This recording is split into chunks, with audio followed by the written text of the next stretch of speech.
Hi, this is my rhetorical analysis speech. BBC Network, a nonpartisan broadcasting company, in December of 2022 said there have been at least 189 school shootings at schools around the U.S. since Sandy Hook 2012 that have resulted in at least one fatality.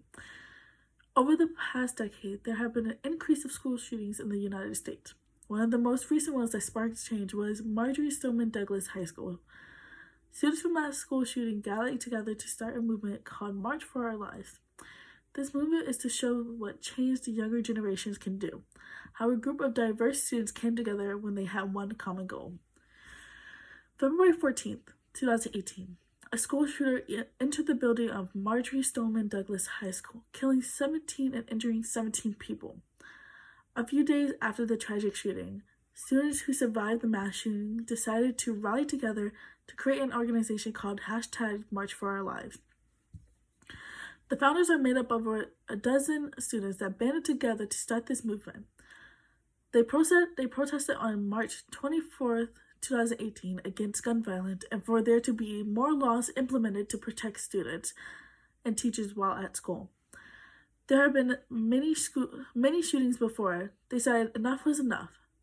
According to the Smithsonian Magazine, a politically unbiased news outlet, said in December 2018, Caskey and a growing band of Parkland students, most of them juniors and seniors, gathered at Caskey's house and strategized about a mission, starting what they demand for stricter background checks for gun buyers.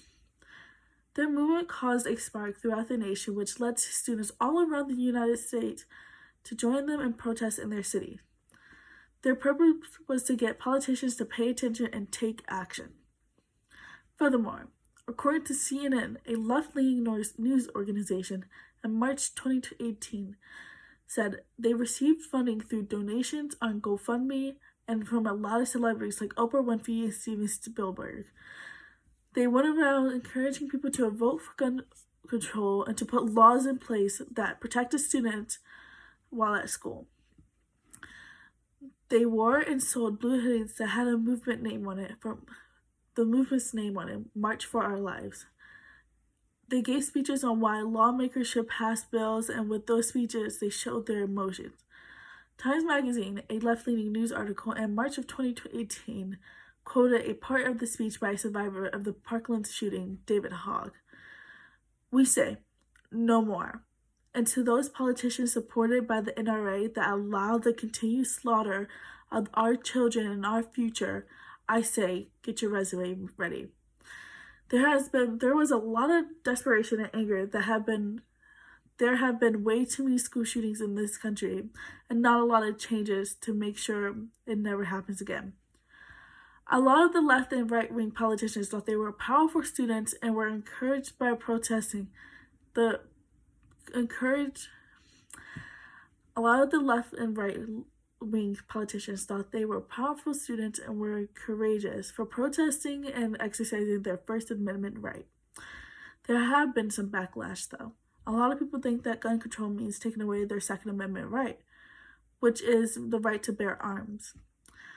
A quote taken from the same BBC News article as earlier said, Hoggs in particular has raised the ire of some fanatics and has received repeated death threats, and despite regularly reminding the public that he and the movement support the Second Amendment right. Lastly, they not only wanted to reach politicians with their message, but the entire nation, and they succeeded in doing so. According to their website, March for Our Lives, over 250 gun safety laws have been passed since March for Our Life was founded. Billions of dollars have been committed to life-saving programs as well. They have been involved in all the recent school shootings, and so their fighting isn't done yet. Their protesting has caused millions to come out and protest along them in other countries. In conclusion, the last 5 years, since February 14th, 2018, March for Our Lives has done so much to make sure that there were bills passed to protect those who go to school every day. They're still marching to this day and protesting for lawmakers to protect the children of America. School should be a safe place for students and teachers to go. Thank you.